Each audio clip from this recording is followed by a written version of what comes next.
Babur Azam is upset with Steve Smith. నిన్న జరిగిన BBL match లో బాబర్ ఆజం హర్ట్ అయ్యాడు. అసలు ఏమైందంటే నిన్న జరిగిన Sydney Thunders versus Sydney Sixers match లో సిడ్నీ థండర్స్ 190 రన్స్ టార్గెట్ ఇచ్చారు. సిడ్నీ సిక్సర్స్ చేజింగ్ లో 10 ఓవర్స్ కి 107 runs without loss. Sydney Sixers coaching staff power సెస్ తీసుకోమని స్టీవ్ స్మిత్ కి చెప్పారు. స్టీవ్ స్మిత్ నాకు షార్టర్ బౌండరీ వచ్చిన తర్వాత తీసుకుందాం, ఒక ఓవర్ వెయిట్ చేయమని చెప్పారు. Next over Babar Azam rotate చేయలేకపోతున్నాడు, సింగిల్స్ తీయలేకపోతున్నాడు, తను స్ట్రగుల్ అవుతున్నాడు. లాస్ట్ బాల్ సింగిల్ కోసం వెళ్తుంటే స్టీవ్ స్మిత్ నో అని చెప్పాడు.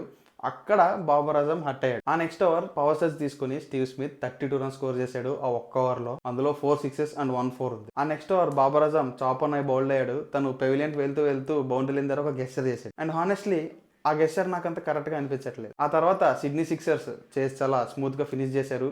స్టీవ్ స్మిత్ 100 రన్స్ కొట్టాడు 238 స్ట్రైక్ రేట్ తో. ఈ ఇన్సిడెంట్ విషయానికి వస్తే బాబర్ ఆజం కొంచెం ఓవర్ రియాక్ట్ అయినట్టే నాకు అనిపించింది. ఎందుకంటే అప్పటికే స్టీవ్ స్మిత్ 200 స్ట్రైక్ రేట్ తో బ్యాటింగ్ చేస్తున్నాడు, బాబర్ ఆజం ఏమో స్ట్రగుల్ అవుతున్నాడు. ఈ టాపిక్ మీద మీ ఒపీనియన్ ఏంటి? బాబర్ ఆజం చేసిన జస్టిఫైడా, లేకపోతే నా అలాగే మీకు కూడా ఓవర్ యాక్షన్ చేశాడు అనిపించిందా? కామెంట్స్ లో చెప్పండి.